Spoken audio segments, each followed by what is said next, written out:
Hello students, मैं मयंक मिश्रा आप सभी को हार्दिक स्वागत करता हूं आपके अपने YouTube channel book highway educator पर। एक बार फिर से आप लोगों के लिए एक बड़ा ही मज़ेदार session previous year question paper solution लेकर आया हूं। आज हम डिस्कस करेंगे CHSL 10 मार्च 2018 के CHSL में जो 25 क्वेश्चन पूछे गए थे मैथ्स के, उसको आज हम डिस्कस करेंगे। ठीक है, चलिए स्टार्ट करते हैं।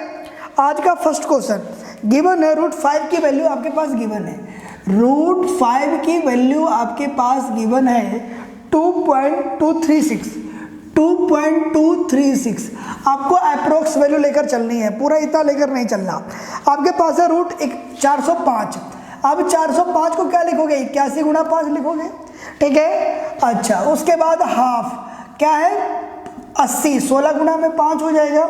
अच्छा उसके बाद है 25, 125, 25 गुणा में 5, 25 गुणा में 5 हो गया। अब आप देखोगे ये हो गया 9 और अप्रोक्स वैल्यू 22.2 रख लो। ठीक है ना, 2.2 रख लो या 2 के आसपास में लेकर चलो अभी फिलहाल के लिए। ठीक है, ये हो गया 4, 1/4 का कितना हो गया? 2 और √5 के कितने हो गए? इसके भी 2 मानकर चल लो थोड़ी देर के लिए। 25 के हो गए 5 और इस 5 के हो गए 2। ठीक है, अब आप देखोगे यहाँ से ये हो गया 18, ये हो गया 2 और ये हो गया 10।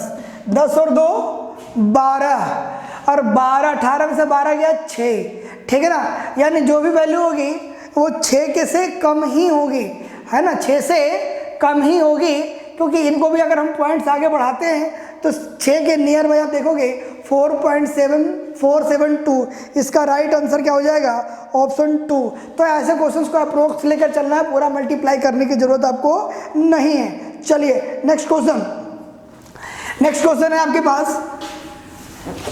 नेक्स्ट क्वेश्चन कहता है कि लगातार 3 विषम संख्याओं के वर्गों का योग 5595, 1595 है। अब देखोगे आपके पास ऑप्शन की अगर हम बात करें, लगातार के नंबर होने चाहिए, लास्ट में 5 है, यानी 3 कंसेक्यूटिव नंबर में एक 5 वाला तो होना ही चाहिए, यानी पहला और दूसरा ऑप्शन तो नहीं होगा। ठीक है ना, अगर हम बात तीसरे और चौथे में से कोई एक उठाते हैं तो तीसरा हो गया तो ठीक है, नहीं तो चौथा आपका आंसर हो गया। 21 का स्क्वायर होता है 441, 23 का होता है 529 है और 25 का होता है 625। कितना हो गया? 10, 5, 15 के 5 हासिल 1, 4, 4, 8 और 1 9, 6, 4, 10 और 5 15, यानी आंसर क्या होगा इसका? थर्ड इसका आंसर हो गया। ठीक है ना, क्योंकि लास्ट डिजिट 5 है, यानी एक नंबर 5 वाला होना चाहिए था, इसलिए पहला और दूसरा ऑप्शन नहीं हुआ इसका। चलिए क्वेश्चन नंबर 3, अगर आप रेशनलाइज करते हो, x = गिवन है और अगर मैं रेशनलाइज करूं मैं तो इसको ना नंबर आप पहले ना उल्टे लिख लो आप, यानी x = आप कर सकते हो √2 + 1। ठीक है ना, प्लस में आगे पीछे करने से कोई वो नहीं है, कोई दिक्कत नहीं होगी। तो अब आपको क्या करना है, इसको रेशनलाइज कर दोगे तो नीचे तो 1 हो जाएगा, ऊपर हो जाएगा √2 - 1। ये साइन जो है वो आपका चेंज होता जाएगा। तो जब आप सोल्व करोगे तो पहले वाले से आगे आपका √2 - 1 प्लस सेकंड को सोल्व करोगे तो ये आ जाएगा √3 - √2, क्योंकि √3 - √2 को आगे पीछे कर दिया। अच्छा अगला जो होगा वो नंबर हो जाएगा 2 - √3। अब इसे सोल्व करोगे √2 - 1 प्लस √3 - √2 प्लस 2 - √3। ये आप देखोगे √3 से √3 कैंसिल हो गया, √2 से √2 कैंसिल हो गया, 2 में से 1 गया, 1 आपका आंसर आ गया। इस क्वेश्चन का आंसर क्या हो गया? 1 हो गया। चलिए आपके पास नेक्स्ट क्वेश्चन क्या गिवन है? गिवन है z² + 1/z² की वैल्यू फाइंड करनी है जब z = गिवन है 5 + 2√6। अब इसको आप रेशनलाइज करोगे तो देखोगे 25 और 6 × 24, डिफरेंस 1 का है। जब इनके स्क्वायर का डिफरेंस 1 हो जाए तो 1/z = ये साइन चेंज हो जाता है, बस ये ध्यान रखना। इनके स्क्वायर का डिफरेंस अगर सेम हो, स्क्वायर का डिफरेंस अगर 1 हो तो इसका इनवर्स जो होता है साइन चेंज करके आता है। अब आपको निकालना है z + 1/z, दोनों को जोड़ोगे कैंसिल हो जाएगा, क्या हो गया? 10 और z² + 1/z² अगर आप करोगे तो 10 का स्क्वायर -2 हो जाएगा, यानी कितना हो जाएगा answer? 92। Squaring on both side करोगे a² + b² + 2ab तो 2AB जो है वो दूसरी साइड जाकर माइनस हो जाएगा और आपका आंसर 98 हो जाएगा। चलिए नेक्स्ट क्वेश्चन। आपका नेक्स्ट क्वेश्चन क्या कहता है कि एक दिया गया है चित्र में जीवा और 2 स्पर्श रेखाएं, कोड और 2 टेंजेंट लाइन बने हुए हैं, कौन सा विकल्प सही होगा? अब आप देखोगे टेंजेंट लाइन बाहरी पॉइंट से इक्वल होते हैं, यानी PAC इक्वल टू PBC, पहला ठीक है। दूसरा APC इक्वल टू PBC, ये भी ठीक है आपका। एंगल दोनों के क्या होंगे? ये 90 डिग्री होगा और वो दोनों इक्वल से ट्रायंगल हो गए, 2 इक्वल हो गए तो तीसरा भी इक्वल हो जाएगा। तो इस तरीके से दोनों ट्रायंगल क्या हो जाएंगे? कॉन्ग्रुएंट हो जाएंगे। ऑल ऑप्शन आर करेक्ट, इसके तीनों ऑप्शन सही होंगे। चलिए इसके तीनों ऑप्शन क्या है? सही है। क्यों? क्योंकि जब साइड इक्वल है दोनों ट्रायंगल की, अगर हम बात करें तो दोनों की लेंथ अगर आपको इक्वल है तो एंगल इक्वल हो गया, और ये आपके पास दूसरा जो है वो ये 90 हो गया, तो थर्ड एंगल भी इक्वल हो जाएगा, तो ट्रायंगल क्या हो गया? कॉन्ग्रुएंट हो गया। ठीक है, तो ये तीनों ऑप्शन इसके ठीक है। चलिए अगला क्वेश्चन। किसी वृत्त की त्रिज्या और जीवा की लंबाई बराबर है, तो वृत्त की त्रिज्या और जीवा की लंबाई बराबर है तो वो अंदर एक इक्विलेटरल ट्रायंगल बनता है जब तीनों साइड बराबर हो जाए। तो ये वाला आपके पास एंगल क्या हो गया? 60 हो गया। तो मुख्य चाप द्वारा जीवा द्वारा बने कोण की बीच की गणना करें। At the point on the measure arc, if the radius, calculate the angle subtended by the chord at the point on the measure arc में इसके द्वारा जो एंगल बनता है बच्चों, इसका हाफ होता है। अगर ये 60 है तो ये 30 होगा, अगर ये 60 है तो ये एंगल आपका क्या होगा? 30 होगा। ठीक है ना। चलिए नेक्स्ट क्वेश्चन। कहता है कि u की वैल्यू गिवन है और v की वैल्यू भी गिवन है। कहता है कि u v से कितना प्रतिशत अधिक है? ये 450 है, वो 585 है, 135 ज़्यादा है। 135 ज़्यादा है किससे? 450 से, गुणा में 100, काट लो 5 से, 5 में 35, 5 नमा 45 और 5 दुना 10, 9 से काट ले, 9 एकम 9 और 9 पचे 45,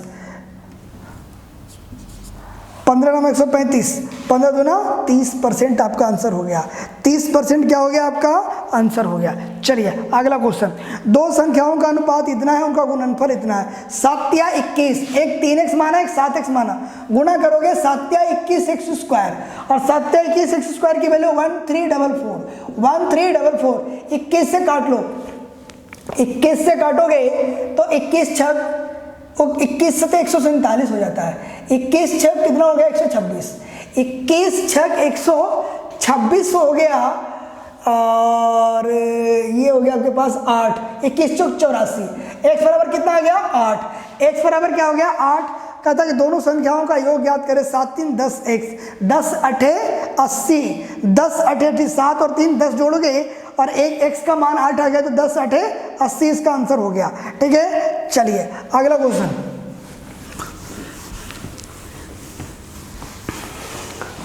अगला क्वेश्चन क्या कहते हैं? P और Q एक व्यापार में 4:7 के अनुपात में, P और Q जो है वो 4:7 के अनुपात में निवेश करते हैं। 6 महीने पश्चात P ने अपनी पूंजी वापस ले लिया।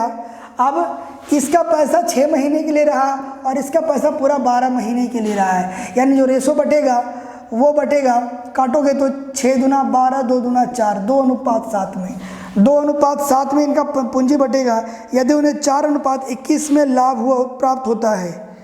अच्छा, अब हम देखोगे इसका पैसा जो है वो 6 महीने के लिए रहा है और इसका पैसा जो है वो x महीने के लिए रहा है, क्योंकि पता नहीं किसने पैसे क्यों ने पैसे कितने महीने के लिए लगाए थे, और अब जो लाभ बटेगा वो 4/21 के अनुपात में बटेगा। यानी जिस रेशो में पैसा लगा होता है उसी रेशो में हम प्रॉफिट डिस्ट्रीब्यूट करते हैं। अगर आप काटोगे तो ये 4 से ये 4 कट गया और ये आ गया 7 या 21, x बराबर 18, यानी क्यों ने पैसा 18 महीने के लिए लगाया था, क्यों ने पैसा 18 महीने के लिए लगाया था। कहता एक लड़का 3 रुपये प्रति की दर से 5 पेंसिल खरीदा, यानी 5 या 15 रुपया में खरीदा। चलो 2 रुपये प्रति की दर से 3 रबड़ खरीद दिया, यानी 3 दूना 6 रुपया में खरीदा। अच्छा, 5 रुपये की दर से 3 शॉर्पनर खरीदे, यानी 5 या 15 का ये भी खरीद लिया। कहते हैं एक वस्तु को औसत मूल्य, कुल पैसे कितना खर्च कर दिया, 15 15 30 और 6 36, 36 रुपये उसने खर्च कर दिया और वस्तु खरीदी उसने 5 पेंसिल, 3 रबड़, 8 और 3 शॉर्पनर, 8 और 3 11, 11 आर्टिकल्स उसने परचेज किए और 36 रुपये उसने ख़त्म कर दिया। तो कितना हो गया, 11 तिया 33, 3 30, 11 दूना 22 और आंसर हो गया 3.27, 3.27 इसका आंसर हो गया। चलिए क्वेश्चन नंबर 11, बहुत बड़ा क्वेश्चन है ये। क्वेश्चन क्या कहता है कि एक समान धनराशि 2 अलग अलग योजनाओं में निवेश किया जाता है। यह योजना साधारण ब्याज तथा दूसरी, एक योजना जो है साधारण ब्याज से और दूसरी चक्रवृद्धि ब्याज से, 2 वर्ष के पश्चात कुल 2090 रुपये का ब्याज प्राप्त हुआ। दोनों स्कीम से 2090 रुपये का इंटरेस्ट आपको मिलता है और दोनों योजनाओं में 18% का ब्याज मिलता है। तो अगर हम सिंपल इंटरेस्ट लगाते हैं तो पहले योजना से तो 36% आपको ब्याज मिल गया, 18 गुना 36% सिंपल इंटरेस्ट से आपको ब्याज मिल गया। अब कंपाउंड इंटरेस्ट अगर हम 2 साल की बात करेंगे तो पहले साल तो 18% मिलेगा ही, दूसरे साल भी आपको 18% मिलेगा और अगले साल 18% का भी 18% मिलेगा, यानी 18 का स्क्वायर कितना होता है, 324, ठीक है ना, यानी 3.24% एक्स्ट्रा और मिलेगा। यानी आपको 36 यहाँ 72 और 3 75.24% का आपको इंटरेस्ट मिला है। टोटल 75.24% का, 36% का SI और 36 और 3 39.24% का ब्याज मिला है और ये ब्याज जो है वो 2090 का है। तो सबसे पहले तो प्रिंसिपल निकालो 100%। तो 100% कैसे निकालोगे वो देखो आप। अब आप देखोगे ये हो गया 2090 बटा 75/24 और 100% निकालना है, ये डेसिमल का 100 और 1% का 100 आ गया, है ना। आप इसे सोल्व करोगे तो ये आ गया प्रिंसिपल। फिर आपसे पूछा गया है कि अगर साधारण ब्याज वाली योजना का पहले % का ब्याज कितना निकलेगा, है ना। तो ये तो प्रिंसिपल आ गया। अब इससे अगर मुझे 18% पे ब्याज निकालना था सिंपल इंटरेस्ट, ये 2 जीरो से 2 जीरो कट गया। अब आप देखो काट कर कैसे कैसे कैंसिल होता है, ठीक है ना। ये 4 से कट रहा है, 7 5 12 12 6 18 से कट जाएगा ये। 18 चौक 72, 3 32, 18 एकम 18, ये हो गया 14, 18 अठे 144, 18 अठे 144। अब 18 8 144 होता है ना, 8 8 64, 8 से 14। आप देखोगे अब आप काटते हो 4 8 1 9, 4 से नहीं कटेगा, ऐसा कर लो सीधा काट लो, आपके पास 2090 देख लेंगे आराम से। 5 बार में ऑप्शन को ध्यान में रखते हुए 5 से ही जाएगा, तो 18 5 90, 2090, 5 ही आ गया आंसर आपका, सीधा 500 आ गया, ठीक है ना। ऑप्शन कितना आ गया, 500 आ गया। थोड़ा सा कैलकुलेटिव था ये, तो हमने ज़्यादा कैंसिल आउट नहीं किया था, लास्ट तक छोड़ दिया था तो थोड़ा जल्दी हो गया। चलिए अगला क्वेश्चन थोड़ा कैलकुलेटिव था। कहता क्या है कि 2 कलम 20 रुपया प्रति की दर से खरीदे गए, है ना। सेलिंग प्राइस कितना है, 20 रुपया है। सीपी कॉस्ट प्राइस कितना है, 20 रुपया है। 2 कलम 20 रुपये में खरीदे गए, पहले को 25% के लाभ पर और दूसरे को 25% की हानि पर बेच दिया गया। अब आप देखोगे यानी सीपी और सीपी दो 20 रुपये में 2 खरीदे गए, पहले को 25% के लाभ पर बेच देंगे। 25% का मतलब होता है 1/4, 5/4 में बेचेंगे। तो पहले को तो बेच दिया हमने 25 रुपया में, है ना, 25 रुपया में पहले को बेच दिया। अब दूसरे को बेचेंगे हम 3/4 में, तीसरे को बेचेंगे पहले को बेचा हमने 5/4 में और दूसरे को बेचेंगे 3/4 में। तो 3/4 में बेचेंगे तो 15 में बेचेंगे, तो 15 और 25 कितना हो गया, 40 हो गया, है ना। तो नो प्रॉफिट नो लॉस हो जाएगा, ठीक है ना। यहाँ पे वो फार्मूला नहीं लगेगा कि इक्वल प्रॉफिट परसेंट और इक्वल लॉस परसेंट गिवन है, तो हम सीधा लगा दिया करते थे x² / 100% का लॉस होता है, वो यहाँ पे आपको नहीं लगेगा, ठीक है ना। क्योंकि यहाँ पे खरीदी गई है, बेची नहीं गई है, वहाँ पे सेलिंग वाले पे फार्मूला लगता है, ये ध्यान रखिएगा। कहता क्या है एक व्यापारी ने अपने वस्तु के मूल्य को क्रय मूल्य से 30% बढ़ा दिया। अगर सीपी 100 रुपया है तो बढ़ा के कर दिया 130 रुपया, एमपी को कर दिया उसने 130 रुपया। फिर कहता है कि कुछ छूट देता है और 13.75% का लाभ कमाता है। यानी अगर 13.75% का लाभ कमाता है यानी उसे 113.75 में बेचेगा, है ना, क्योंकि सेलिंग प्राइस इक्वल टू होता है सीपी प्लस प्रॉफिट। यानी 130 की वस्तु 113 में बेच दिया, यानी डिस्काउंट जो दिया है वो दे दिया आपको 113 यानी 16.25 रुपए का डिस्काउंट दिया। तो 16.25 रुपए का डिस्काउंट दे दिया किस पे, 130 पे, गुणा में 100, ये कैंसिल आउट हो गया। अब आप काटोगे तो आपका 130 को अगर मैं भाग करूं, एक बार में आ गया 130, ऑप्शन एक वाला इशारा है, ये 2 3 और ये 25 है ना, 2 बार में, ठीक है, 3 बार में ज़्यादा हो जाएगा। तो 12 पॉइंट ऑप्शन एक ही है, 12.75, ठीक है, क्योंकि 390 आ जाएगा। तो इसका आंसर क्या है, फर्स्ट। चलिए अगला क्वेश्चन। अगला क्वेश्चन आपके पास क्या है, कहता है क्यूब रूट ऑफ 1331 का क्यूब रूट होता है 11, फिर स्क्वायर रूट ऑफ 729 क्या होता है 27, फिर माइनस क्यूब रूट ऑफ 512 क्या होता है 5। तो कितना हो गया, 11 और 27 माइनस 5 तो 33 हो गया। इसका आंसर क्या हो गया, 33 होगा इसका। तो क्योंकि क्यूब रूट ऑफ 1331 11 हो गया, ये हो गया 27 का स्क्वायर रूट होता है, और ये 512 का 27 और 11 हो गया 47, 48 में से 5 जाएगा तो 33 होगा। इसका ऑप्शन मिसप्रिंट है, इसमें आंसर इसका 33 होगा।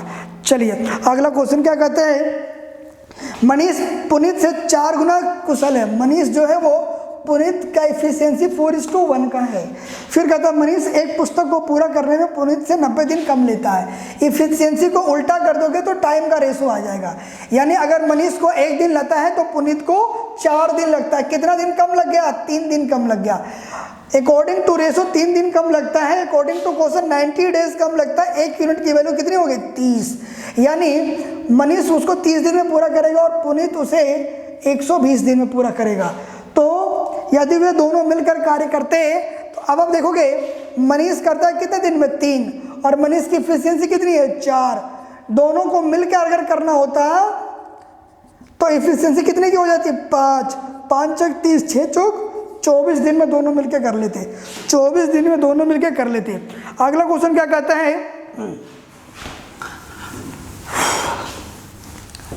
अगला क्वेश्चन क्या है, एक व्यक्ति एक स्थान X से चलना आरंभ करता है और Y पर 12 घंटे में पहुंच जाता है। वह यहाँ से यहाँ तक 12 घंटे में पहुंच जाता है। वह कुल दूरी का 3/7 भाग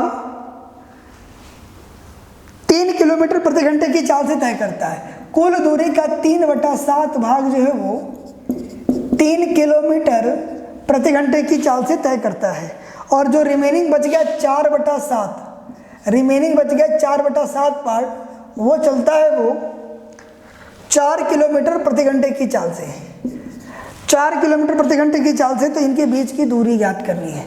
तो आप ऐसा कुछ सपोज कर लो,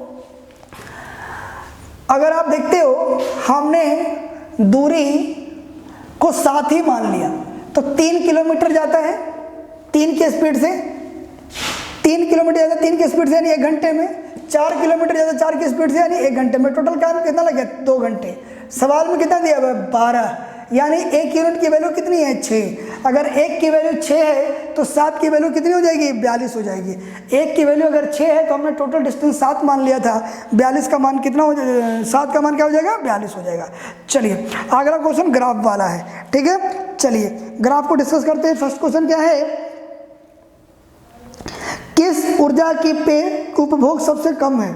सबसे कम आपका सी का है 120, सबसे कम सी का है। अगला क्वेश्चन, सी के उपभोक्ता और जी के उपभोक्ता का अनुपात, सी और जी का अनुपात बताना है। सी का 120 और जी का 280। 0 से 0 कट गया, 2 से काटोगे 4 से काट लो तो 3 अनुपात 7, 3 अनुपात क्या हो जाएगा इसका 7, सॉरी 3 अनुपात क्या होगा इसका 7 हो जाएगा, ठीक है ना। 3 अनुपात 7 हो जाएगा, काट दोगे तो 120 और 280 को 3 अनुपात 7। अगला क्वेश्चन क्या कहता है, बी के उपभोक्ता ई के उपभोक्ता से कितना अधिक है। बी के ई से कंपेयर बताना है, बी का बताना है ई से, तो बी का है 280 और ई का 140, सीधा 140 ज़्यादा है, 140 ज़्यादा है, 140 से यानी पूरा 100% ही ज़्यादा है, पूरा कितना है 100% ज़्यादा है।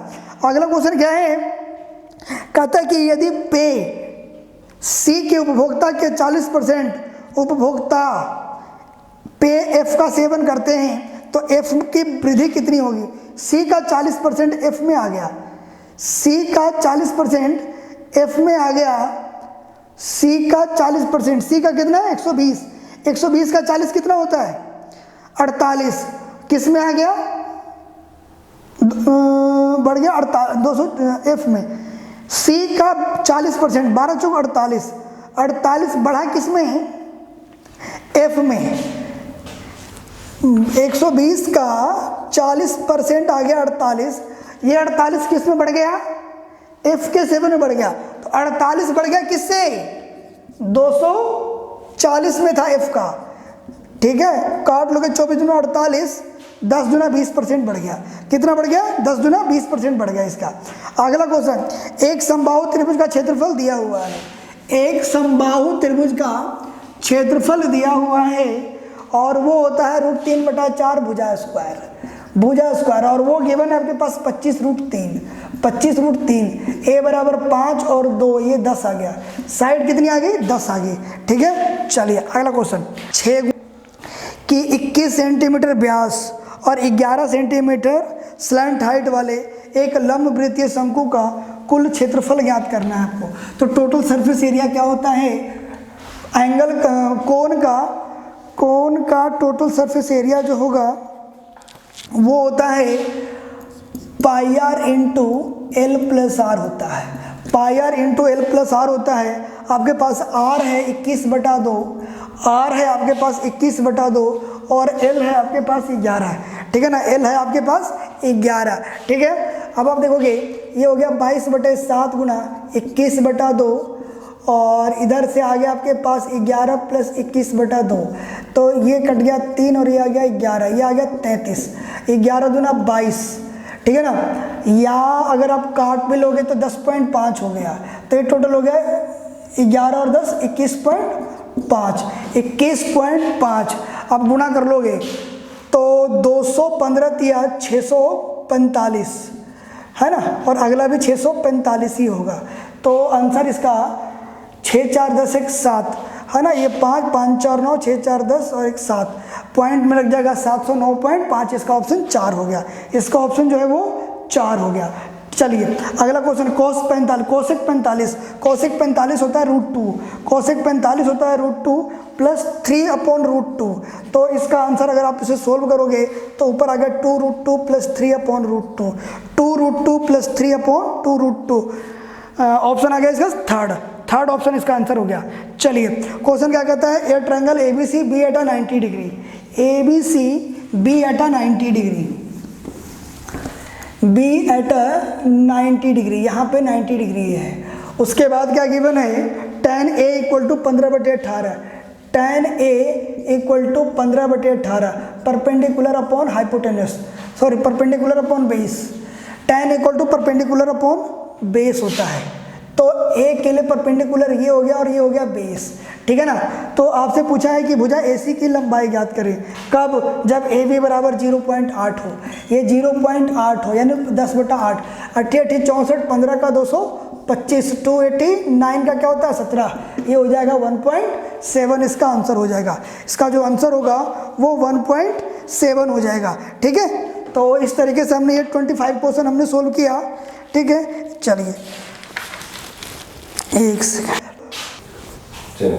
चलिए क्वेश्चन नंबर 22 को फिर से एक बार देखते हैं। कैलकुलेशन मिस्टेक हो गया था उस टाइम पे जब कर रहे थे। आर आपके पास गिवन है 17.5, आपको सर्कल का एरिया चाहिए 22/7, पाई आर स्क्वायर होता है, पाई का मान 22/7, 17.5 इंटू 17.5। आप देखोगे 22/7 और इसको आपस में गुणा करोगे तो 306.25 होगा। 17.5 को 17.5 से गुणा करोगे तो 306.25 होगा और इसकी वैल्यू 3.1 समथिंग आगे होता है। तो 306 को 3 से गुणा करोगे अप्रोक्स आंसर 900 के आसपास होगा।